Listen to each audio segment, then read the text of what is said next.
Imagine standing in the shadowed corridors of a medieval royal palace where absolute power meets absolute terror.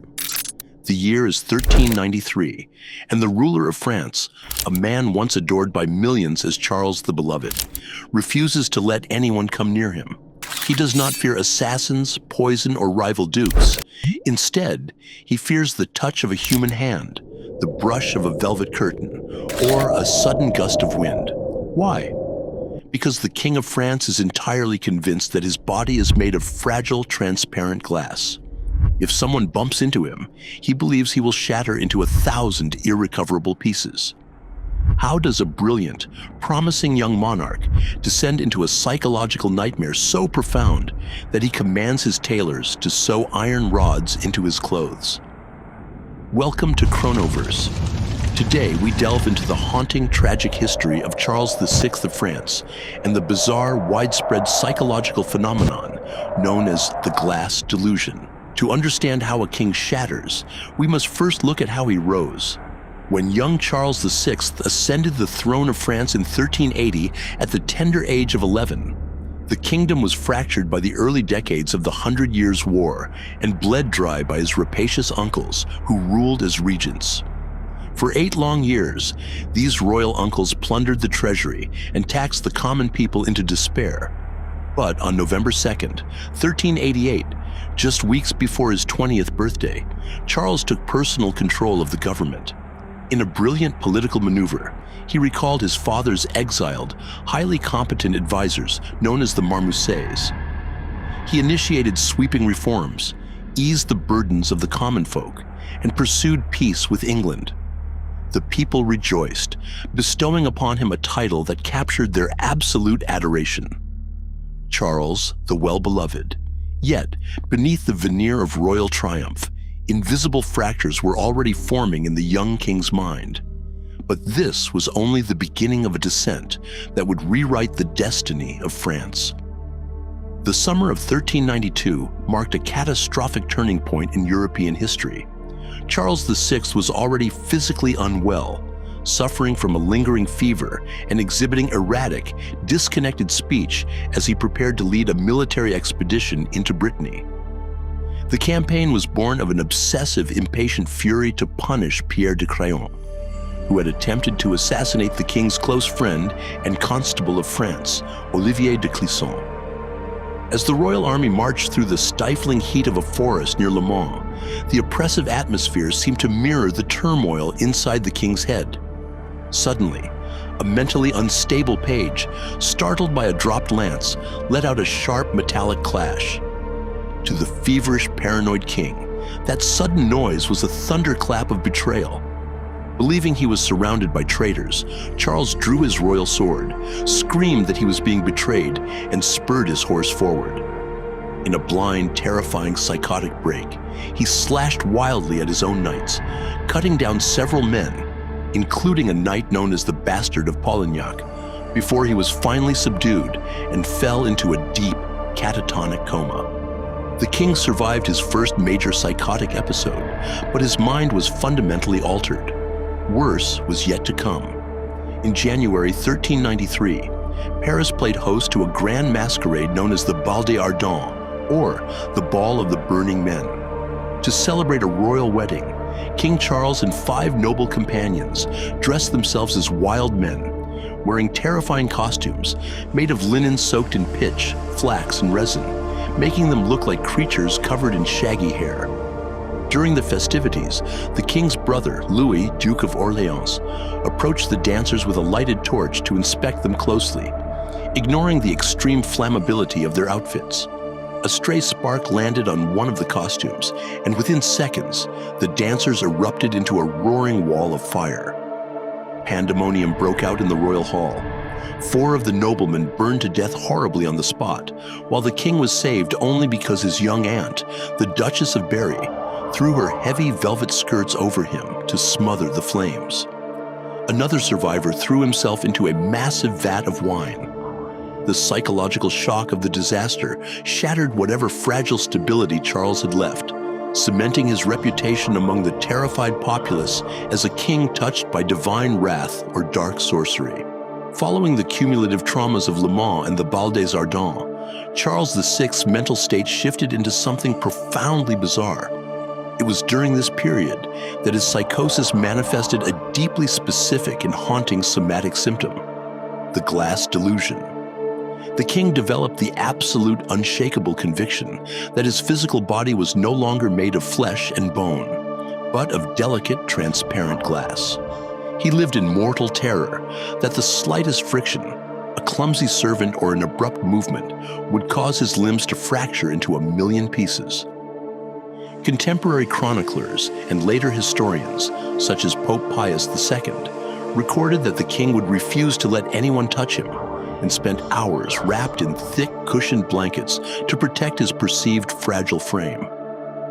To solve the existential mechanical problem of walking around as a living sculpture of glass, Charles commissioned his royal tailors to construct specialized garments lined with rigid iron reinforcing rods designed to hold his structure together and prevent catastrophic breaks.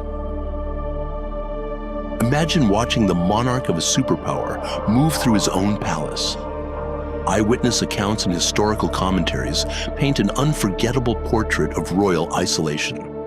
Charles VI walked with extreme, agonizing caution, terrified of every door frame, every piece of furniture, and every courtier who crossed his path. When he sat down, he did so with calculated, rigid slowness, cocooned in heavy padding.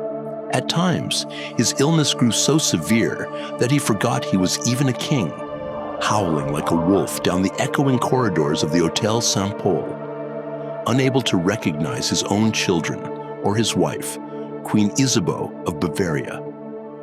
When the queen entered his chambers during his worst episodes, he screamed in panic and demanded her immediate removal, terrified that her presence threatened his fragile physical integrity. Yet, weeks later, sanity would briefly return, leaving him bewildered by the chaos that had transpired in his absence. But the glass delusion remained a persistent, haunting prison of the mind. And as it turns out, Charles VI was far from alone in his affliction. To modern ears, a king believing he is made of glass sounds like an isolated freak psychological event. Yet historical records reveal a startling truth. The glass delusion was a recognized, relatively widespread medical phenomenon across early modern Europe. From the late Middle Ages through the 17th century, researchers have documented dozens of cases among the European elite, scholars, nobles, monks, and royals. Patients across the continent adamantly believed that their heads, legs, or entire bodies were crafted from fragile glassware. One famous case from the 16th century, recorded by prominent physicians like André du Laurent, involved a nobleman who was otherwise completely intelligent, well-spoken, and rational, yet lived in absolute terror that he was a glass vase, refusing to sit down for fear of breaking his base. Another famous royal sufferer centuries later was Princess Alexandra of Bavaria, who swallowed a glass piano in her mind and refused to sit, terrified she would shatter. Why did this specific strange psychosis capture the European imagination? To understand why people felt like glass, medical historians and psychologists look closely at the world they inhabited. During the late medieval period, glass was undergoing a massive cultural and technological renaissance. High-end stained glass windows towered over cathedrals, and delicate Venetian glassware became the ultimate luxury item of the ultra-wealthy. Glass was simultaneously precious, transparent, breathtakingly beautiful, and terrifyingly fragile. Researchers suggest that the glass delusion was an extreme somatic manifestation of psychological stress among society's upper echelons. Kings, nobles, and intellectuals lived under intense public scrutiny, feeling profoundly exposed, transparent, and vulnerable to sudden political destruction.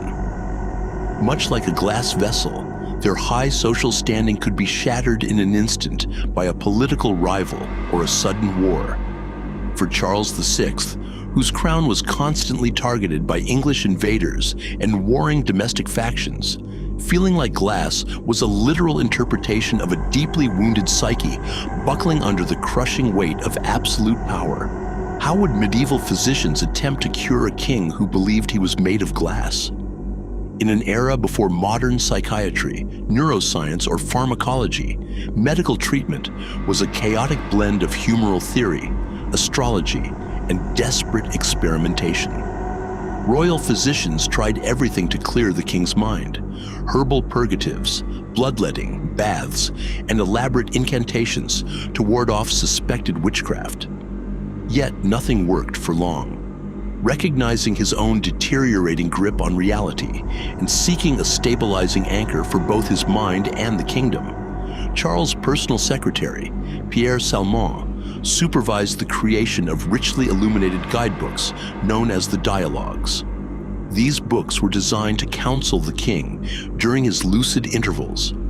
Modern medical minds looking back at the symptoms, the sudden catatonic withdrawals, recurrent psychotic breaks, paranoid rages, and somatic delusions, have proposed several retroactive diagnoses. Some modern historians and psychiatrists suggest paranoid schizophrenia, severe bipolar disorder, or even viral encephalitis as potential culprits.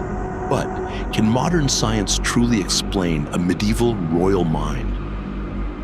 While King Charles VI sat wrapped in blankets, terrified of shattering, the political vacuum at the heart of France triggered a national catastrophe. Because the king was incapacitated for months at a time, power shifted violently between competing factions. On one side stood the powerful Dukes of Burgundy, on the other, the Armagnacs, loyal to the royal house and the king's brother, Louis of Orleans. This bitter rivalry exploded into a bloody civil war that tore France apart from within.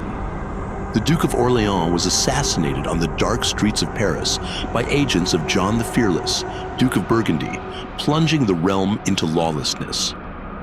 Seizing upon this internal weakness, King Henry V of England launched a devastating invasion, leading to the catastrophic French defeat at the Battle of Agincourt in 1415. France was brought to its knees, all because its sovereign was trapped inside a mental prison where he dared not move for fear of breaking. The tragic psychological collapse of Charles VI raises a haunting question. Was his madness written in his genes? Historical records suggest that mental instability was not entirely alien to his family line. His mother, Joanna of Bourbon, was noted by some contemporaries as having suffered from periods of severe melancholy and emotional fragility. Decades later, the royal curse seemed to echo down through generations, most notably in the case of his grandson, England's King Henry VI, who suffered prolonged periods of catatonic withdrawal and unresponsiveness during the turbulence of the Wars of the Roses. While Henry VI's early life and specific symptoms differed from his grandfather's fiery psychotic breaks, modern medical analysts debate whether a genetic predisposition towards schizophrenia or severe mood disorders haunted the Valois and Lancastrian bloodlines. Yet, environment, intense trauma, and the crushing pressures of medieval kingship undoubtedly acted as the ultimate catalysts for Charles's collapse. At the center of this fractured court stood Queen Isabeau of Bavaria. Long vilified by later historians and popular folklore as a cold, neglectful, or traitorous queen who abandoned her husband, modern historical research paints a far more nuanced picture. As Charles descended deeper into his recurring madness and glass delusions, Isabeau was forced to step into a brutal political arena. She presided over the Royal Regency Council alongside the grandees of the kingdom, desperately trying to hold the government together while navigating the treacherous power plays between Burgundy and Orleans. During his lucid moments, Charles recognized her crucial role, granting her legal guardianship of their children and a powerful voice in the council to secure the royal succession. Yet, her political maneuvering could not stop the relentless advance of the English army or heal the deep fractures within the royal family. How do we know all of this with such vivid detail? We owe our understanding to the extraordinary accounts left behind by medieval chroniclers who witnessed the court's decay firsthand. Foremost among them was Jean Froissart, whose monumental chronicles captured the visceral shock of the forest of Le Mans and the horrors of the Bal des Ardents. Furthermore, later writers like Pope Pius II documented the specific mechanics of the glass delusion in his personal commentaries, noting the king's iron-reinforced doublets and his absolute terror of physical contact. These primary sources are corroborated by royal accounting records, documenting special payments to tailors for reinforced garments and iron ribs. Far from being mere medieval myths or exaggerated legends, the core elements of Charles VI's condition are heavily anchored in verifiable historical documentation written by those who stood inside the royal chambers. Despite the wealth of archival material, deep historical mysteries remain surrounding the Mad King of France. Many specific medical details of his later decades on the throne were curiously glossed over by contemporary writers, perhaps due to the repetitive, exhausting nature of his psychotic cycles or strict royal censorship. Furthermore, the exact medical etiology of the glass delusion, why a human brain creates such a specific, physically impossible somatic fear, remains an intriguing puzzle for modern neuropsychiatrists. Was it a unique cultural meme of the late Middle Ages that spread through suggestion among elite psychiatric patients? Or is it an extreme neurological manifestation of depersonalization disorder combined with psychosis? While we can analyze the historical environment and the written testimony, the exact internal subjective experience of King Charles VI, as he looked out through eyes he believed were cut from crystal remains locked forever behind the veil of the 15th century. The story of Charles VI is much more than a bizarre medical curiosity or a royal tragedy. It is a turning point that shaped the map of modern Europe. The prolonged incapacity of the French monarch created a power vacuum that directly enabled the English conquest under Henry V, nearly erasing the French crown from existence. It was out of the ashes of this political instability and civil war that French national identity was ultimately galvanized, forged in fire by spiritual figures like Joan of Arc, who rallied a fractured nation behind Charles's disinherited son, the future King Charles VII. The glass delusion of a single king changed the course of the 100 Years' War. It stands as a profound reminder of how deeply intertwined human history is with the fragile biology of the human mind.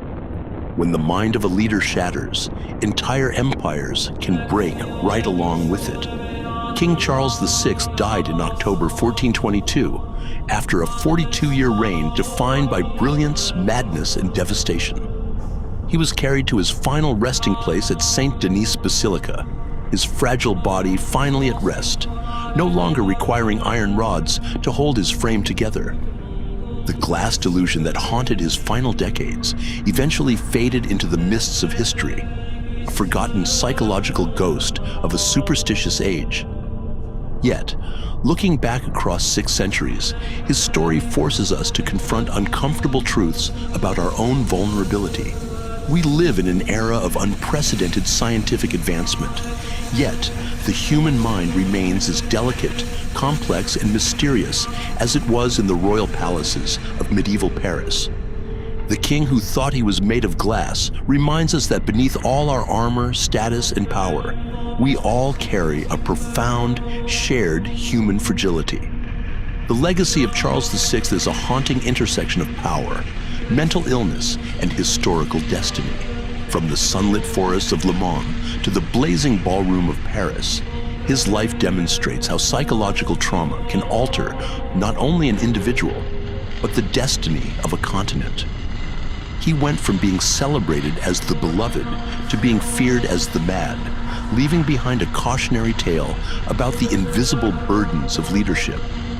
As history moves forward, stories like his remind us that the most profound mysteries are often hidden, not in ancient ruins or buried artifacts, but within the unfathomable depths of the human consciousness.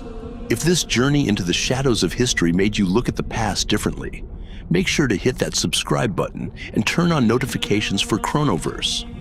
What do you think drove medieval monarchs to such extreme psychological delusions? Could the pressures of absolute power trigger similar breakdowns today? Drop your theories in the comments below. We read every single one. Thank you for watching, and stay curious.